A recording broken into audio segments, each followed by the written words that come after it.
Mas tumaas pa ang bilang ng mga naitatalang aksidente sa kalsada sa Rehiyon 2 mula buwan ng Setyembre hanggang buwan ng Nobyembre ngayong taon.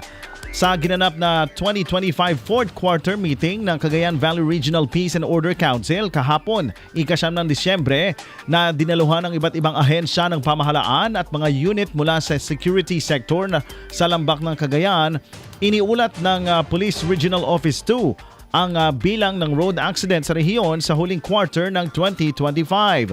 Ayon sa datos ng Pro2, umakyat sa 724 ang kabuuang naitalang aksidente sa mga pangunahing kalsada mula Setyembre hanggang Nobyembre ngayong taon. Mas mataas kumpara sa 652 na naitala mula Hunyo hanggang Agosto.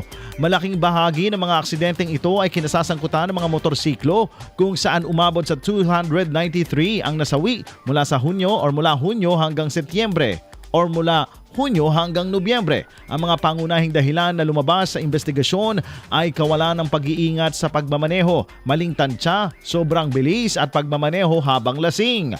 Bilang tugon, iniutos ni Governor Edgar Manong Egay Aglipay, chairperson ng Regional Peace and Order Council, sa kapulisan na mas palakasin ang koordinasyon sa iba pang law enforcement agencies upang mas mahigpit na maipatupad ang mga patakaran at hakbang na naglalayong mapababa ang aksidente sa kalsada.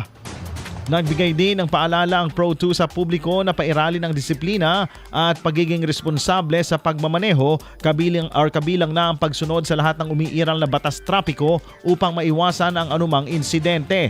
Dagdag pa rito, tiniyak ng Pro2 na handa na ang kapulisan sa pagpapatrolya at pagbibigay seguridad ngayong holiday season upang mapanatili ang kaligtasan ng publiko. Samantala, iniulat ng Pro2 ang pagbaba ng index crime sa rehiyon mula 205 noong third quarter ay bumaba ito sa 167 sa huling quarter ng taon, habang bumaba rin ang non-index crime mula 812 tungong 665. IFM News.